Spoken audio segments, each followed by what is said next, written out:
These are very subjective questions and I have no reply for this. আপনি এই ক্যাবিনেটের একজন সিনিয়র উপদেষ্টা। Yes, I am. But আপনার এই ধরনের মানে ভেগ প্রশ্নের কোনো জবাব আমার কাছে নাই। Fake question? Not fake, vague.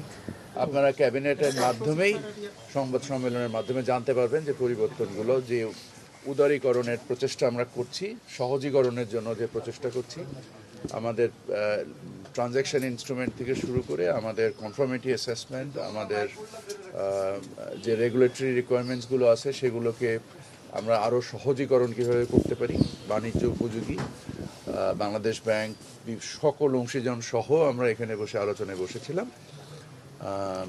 এটা ক্যাবিনেটে অ্যাপ্রুভ হওয়ার পরে আপনারা বাকিটা জানতে পারবেন। ক্যাবিনেটে উপস্থাপনের পরেই বোঝা যাবে অ্যাপ্রুভ হবে কি হবে না। আমরা খুবই শীঘ্রই চেষ্টা করছি আর কি, আগামী ক্যাবিনেটেও চেষ্টা করছি, না পারলে তার পরে ক্যাবিনেট ইনশাল্লাহ।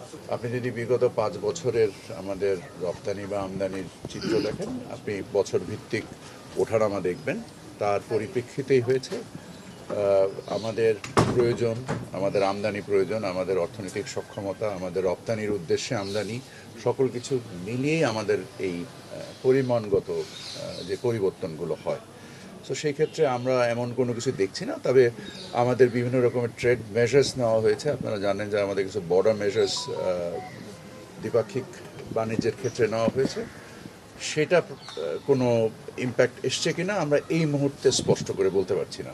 আমরা উদার বাণিজ্যে বিশ্বাস করি, সো আমরা পৃথিবীর সমগ্র দেশের সাথে উদার বাণিজ্যে আমাদের কার্যক্রম নিয়োজিত আছে। সো আমাদের দেশ স্পেসিফিক, মানে যতক্ষণ পর্যন্ত না আমরা মনে করি যে কোনো একটা পার্টিকুলার বাণিজ্যে আমাদের স্থানীয় অর্থনীতিকে ক্ষতিগ্রস্ত করছে, ততক্ষণ পর্যন্ত আমরা কোনো বাইল্যাটারাল সিদ্ধান্ত নিই না।